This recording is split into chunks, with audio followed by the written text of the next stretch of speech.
We are going to bring in Florida Congressman Carlos Jimenez, a member of the House Homeland Security Committee. Thank you for being with us this morning. You know, you're a strong supporter of McCarthy, but if you were trying to convince one of these 21 people who are not voting for him, what would you tell them that his credentials for Speaker are? What specifically makes him the right person in your eyes? Well, first of all, he was the architect of our commitment to America. Just about everything that they say that they want, is in the commitment to America. Reduce government spending, securing the border, energy independence, parental bill of rights, and then accountability by the Biden administration, investigations of what the Biden administration has been doing, and of Joe Biden and his family businesses himself. All of that is in the commitment to America. And so everything that you've asked for is there. We can't get on with our business until we get a speaker. And yes, I am committed to Kevin McCarthy as long as it takes, and as long as he is running for Speaker of the House of Representatives, I will be supporting Kevin McCarthy. I pressed your fellow Congressman-elect Zach Nunn about an hour ago on what is happening literally as we speak over the course of the midnight hours, overnight, while it's dark out. So I'll press you again. Any truth to the rumors that going on behind the scenes right now, McCarthy is getting the votes to put him over the top today? Well, again, those are rumors. I don't have any personal knowledge of it. I hope that he does. I hope that, the 20 or so members that are holding out come to our side. Obviously, they're the great minority. They're only 10% of our conference. The other 90% are solidly behind, Kevin McCarthy. We need to get on with the business of helping America, of restoring faith in government, and we can't do that until we get a speaker. 90% of this conference wants Kevin McCarthy to be the speaker. If you're really a team player, let's get on board, let's row in the same direction, and let's start working for America. We just heard that soundbite from Boebert talking about, she said Kevin McCarthy didn't even want to listen to us until his, quote, disappointing midterms. Should McCarthy take some of the blame here? Because according to them, he just kind of shoved them to the side because he thought that he had the votes, and we've known this is coming for 2 months now.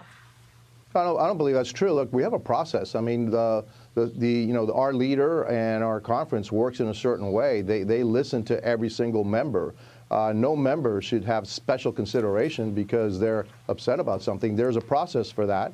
I don't get everything that I want, but I'm also part of a team. I'm part of the Republican team, and we need to get on with the business of America. And so, no, I don't lead any credence to that.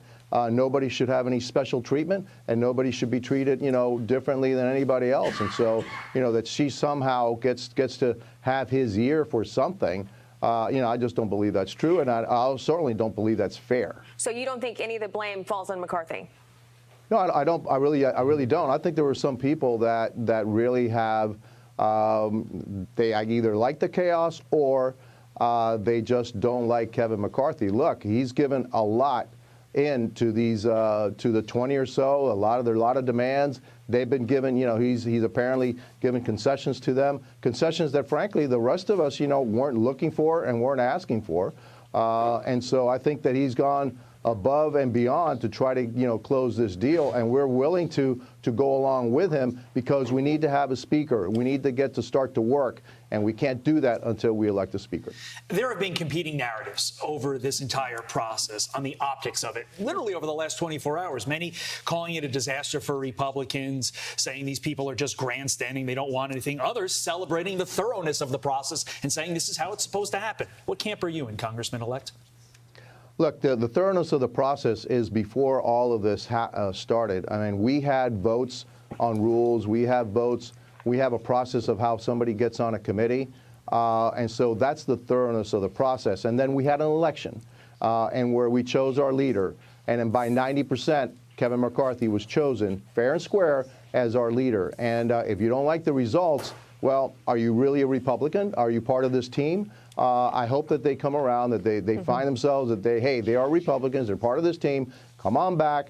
Let's elect Kevin McCarthy as our speaker, and let's get to work. That's what we really need to do. Well, there's been 6 votes total between the 2 days, and he has lost all of those. We'll see how today pans out, but we do appreciate your time this morning. We know you're busy right now. Congressman-elect Carlos Jimenez, thank you so much. Thank you. Another busy day for these guys, and they get up early with us. We can't thank them enough. I'm Steve Ducey. I'm Brian Kilmeade. And I'm Ainsley Earhart. And click here to subscribe to the Fox News YouTube page to catch our hottest interviews and most compelling analysis.